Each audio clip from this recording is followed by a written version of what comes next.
अस्सलाम वालेकुम स्टूडेंट्स, उम्मीद करती हूँ कि आप सब खैरियत से होंगे। Our today's topic is future indefinite tense. आपके फर्स्ट टर्म के सिलेबस में present indefinite tense, past indefinite tense और फ्यूचर इंडेफिनिट टेंस है।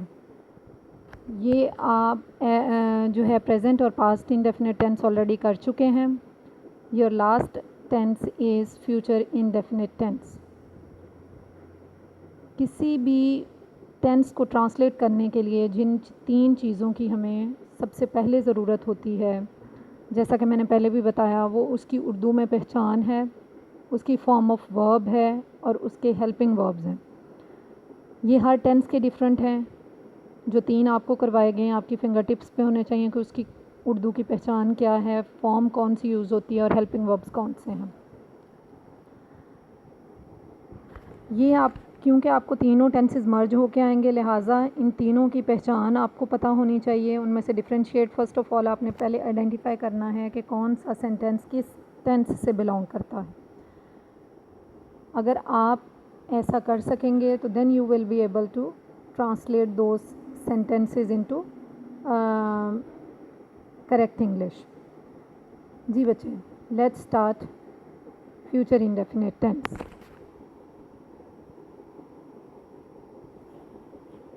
उर्दू में पहचान, उर्दू फ़िक्रात के आखिर में गा, गी, गे आता है। जैसा कि हमारी प्रेजेंट इंडेफिनेट की पहचान क्या थी, ता है, ती है, ते हैं, ता हूँ वगैरह आता है। पास्ट इंडेफिनेट की क्या थी कि अलिफ छोटी है, बड़ी है आता है। काम प्रेजेंट में जो है वो मौजूदा ज़माने में होता है और वो रूटीन को आपकी को ज़ाहिर करता है, ठीक है, यूनिवर्सल ट्रूथ्स को ज़ाहिर करता है। जबकि पास्ट इंडेफिनेट जो आपका काम माजी में हो चुका होता है। इसी तरह से फ्यूचर इंडेफिनिट टेंस में जो भी आपका काम होगा वो आने वाले ज़माने में होगा भी, अभी हुआ नहीं है, होगा। वो स्कूल जाएगा, वो स्कूल जाएगी, वो स्कूल जाएंगे, वो खाना खाएगा, वो खाना खाएगी, वो खाना खाएंगे, ठीक है। The second most important thing is form of verb. जो फ्यूचर इंडेफिनिट टेंस है उसमें हमारे पास फर्स्ट फॉर्म ऑफ वर्ब जो है वो यूज़ होती है, ठीक है। अब हेल्पिंग वर्ब्स जो हैं वो इसके 2 हैं, एक विल है, एक शेल है। यहाँ पे बच्चे एक बात बहुत इम्पॉर्टेंट है जो आपको पता होनी चाहिए कि शेल जो है उसको हम आई और वी के साथ, सिर्फ आई और वी के साथ यूज़ कर सकते हैं, और उसके अलावा जितने भी हमारे पास सब्जेक्ट्स हैं, चाहे वो सिंगुलर हैं चाहे प्लूरल हैं, सिंगुलर नाउन्स हैं, प्लूरल नाउन्स हैं, जैसे हमारे पास प्रोनाउन्स हैं, ये इन सब के साथ जो है वो आप विल यूज़ कर लेंगे, ठीक है। लेकिन एक जो मॉडर्न इंटरप्रिटेशन है उसके मुताबिक अगर आप आई, वी और बाकी सबके साथ भी विल यूज़ कर लें सिर्फ, तो वो भी ठीक है। यानी आप शेल का उसमें बिल्कुल यूज़ जो है वो ख़त्म कर दें तो भी ठीक है, सबके साथ विल यूज़ कर लें, या फिर आई और वी के साथ शेल यूज़ करके बाकी सबके साथ विल यूज़ कर लें तो वो भी ठीक है। जी बच्चे, हमारा जो नेक्स्ट है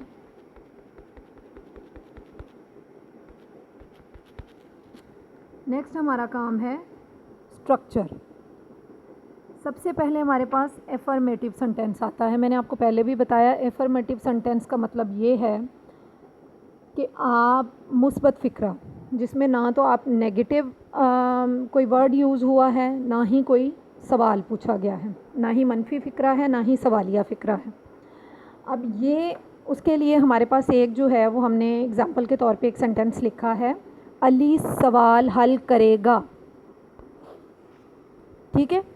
अली सवाल हल करेगा, पहले तो देखें कि ये सेंटेंस शो कर रहा है, गा जो है वो शो कर रहा है कि ये फ्यूचर का टेंस है, फ्यूचर इंडेफिनिट का टेंस है, ठीक है जी। अब उसके बाद जो है वो आपको इसकी ट्रांसलेशन हम कैसे करेंगे, इसकी ट्रांसलेशन होगी Ali will solve a question. अब देखें बेटे, अली के साथ आपने विल का इस्तेमाल किया है, ठीक है। अगर यहाँ आई और वी होता तो फिर हम शेल लगा सकते थे, ठीक है, लेकिन अगर हमारी मर्ज़ी हो तो हम आई और वी के साथ भी विल यूज़ कर सकते हैं। यहाँ पे अली है, अली के साथ हमने विल का यूज़ किया है, और then we use first form of verb and then at the end object is mentioned. So इसका क्या स्ट्रक्चर बना, सबसे पहले सब्जेक्ट, फिर हेल्पिंग वर्ब, फिर first form of verb and then object at the end. ये आपका एफर्मेटिव सेंटेंस का स्ट्रक्चर है। सेकेंड सेंटेंस जो है आपका वो नेगेटिव सेंटेंस है, यानी मनफी फिक्रा है। अली सवाल हल नहीं करेगा।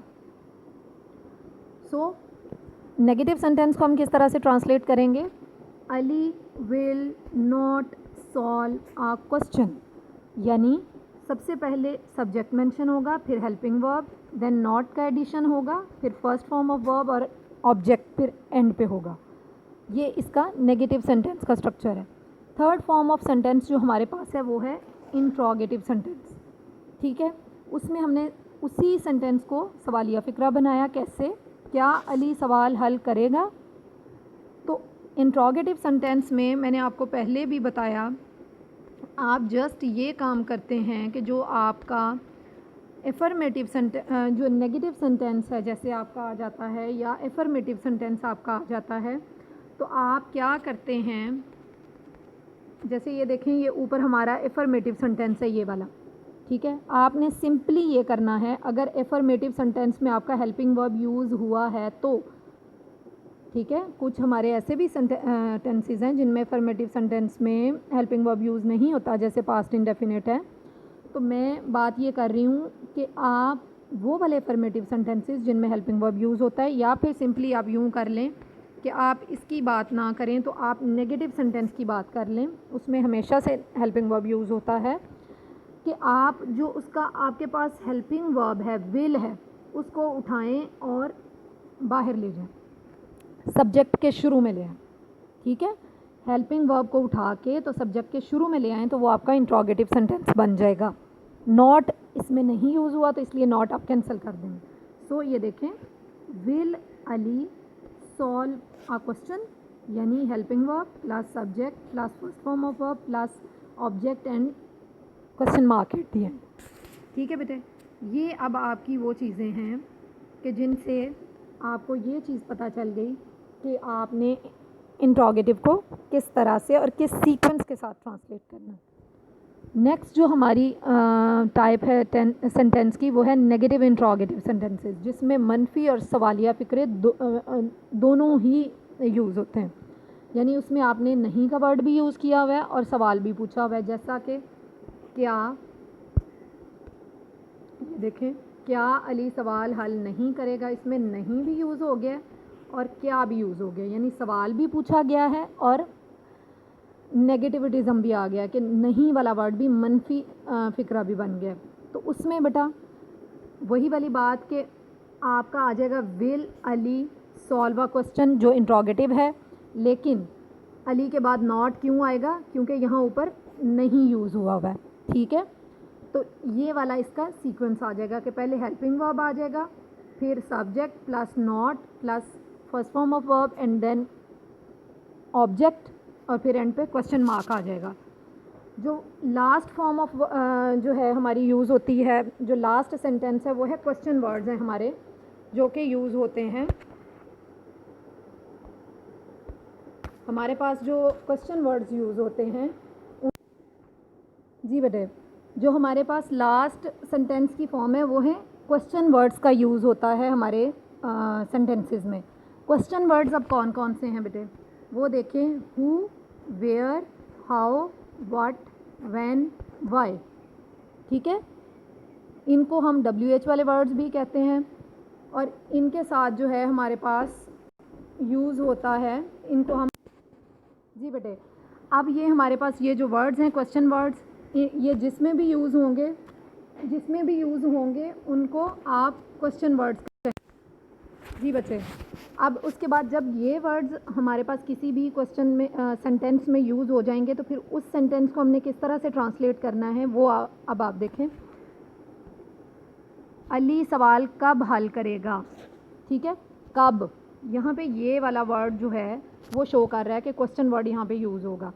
अब बेटे ये सिंपली आपने ये करना है कि जो आपका इंट्रोगेटिव सेंटेंस है ना, जो आपने पहले से किया हुआ है, हल किया हुआ है, जैसे क्या अली सवाल हल करेगा, will Ali solve a question, उसके शुरू में, ठीक है। जैसे हम इंट्रोगेटिव बनाते हैं तो पहले हेल्पिंग वर्ब आ जाता है ना हमारा, लेकिन आपने जब क्वेश्चन वर्ड वाला सेंटेंस जो है उसको ट्रांसलेट करना है तो आपने ये क्वेश्चन वर्ड जो है वो एट द वेरी स्टार्ट जो है ऑफ दी सेंटेंस वो आपने लिख देना। अली सवाल कब हल करेगा, व्हेन, कब, व्हेन।